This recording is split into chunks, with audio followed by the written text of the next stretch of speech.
Hello everyone, the mom spot by Meera চ্যানেলটিতে তোমাদের সকলকে জানাই স্বাগত। তো আমি এই চ্যানেলে নতুন কত্থকের টিউটোরিয়াল ক্লাসেস শুরু করেছিলাম।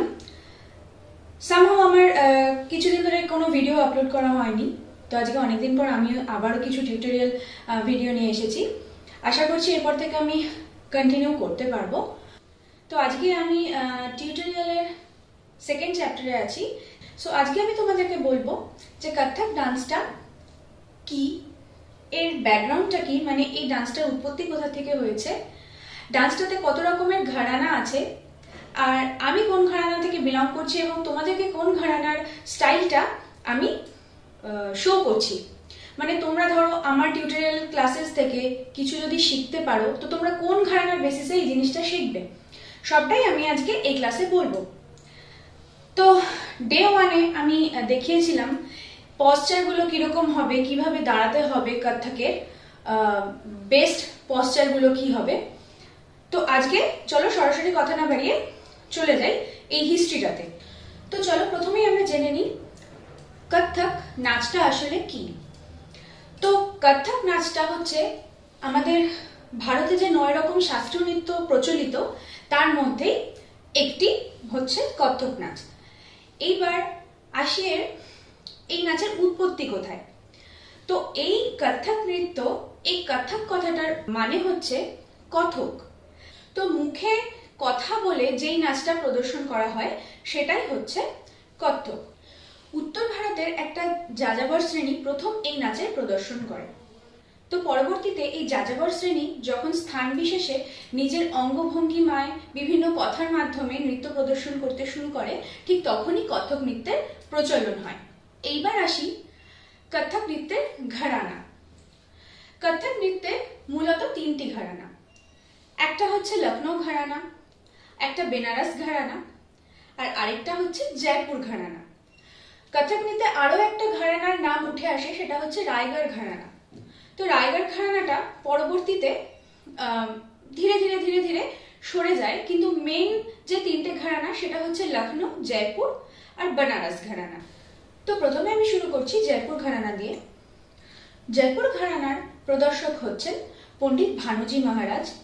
আর এই ঘরানার বিশেষত্ব হচ্ছে এই ঘরানার প্রত্যেকটা নাচ, কবিত্ব, বোল, পারন্ত সমস্ত কিছুই লর্ড শিবার উপরে বেসড, মানে ভগবান শিবের উপরে বেস করে এর কবিত্বগুলো তৈরি হয়।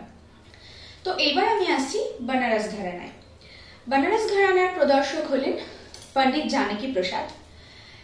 এই ঘরানার প্রত্যেকটা বোল, পারন্ত, কবিত্ব, ঠুংরি সমস্তটাই লর্ড শিবার উপরে বেসড। বিশেষ করে লর্ড শিবার যে তাণ্ডব, সেই তাণ্ডবের উপরে বেস করেই এই ঘরানার সমস্ত নাচগুলো প্রস্তুত করা হয়। তো সবশেষে আমি আসছি লখনৌ ঘরানাতে।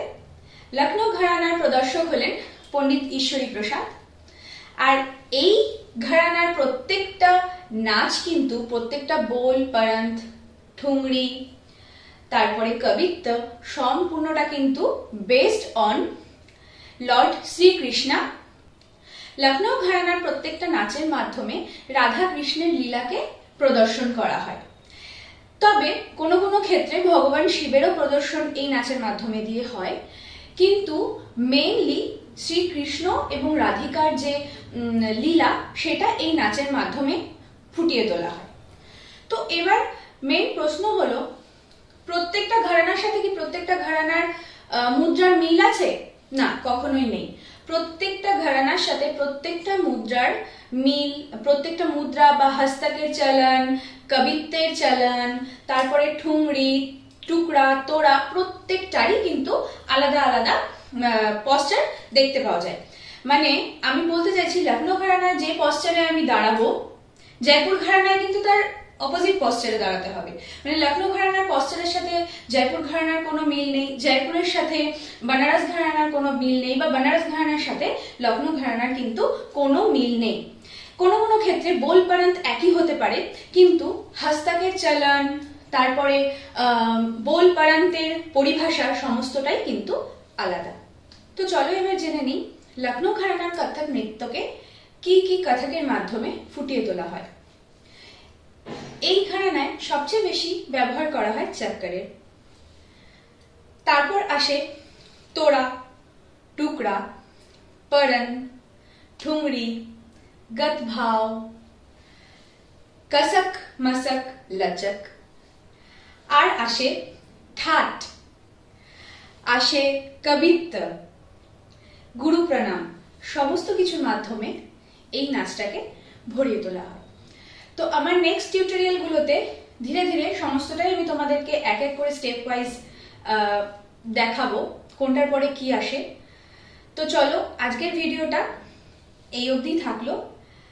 নেক্সট আমার কথক টিউটোরিয়ালের চ্যাপ্টার 3-তে আমি বিভিন্ন রকমের মুদ্রা আর হাতের চলন মানে হস্তক চলন, হস্তক, এই সম্পূর্ণটার তোমাদেরকে দেখাবো। তো চলো আজকের মতো টাটা, দেখা হচ্ছে নেক্সট ভিডিওতে।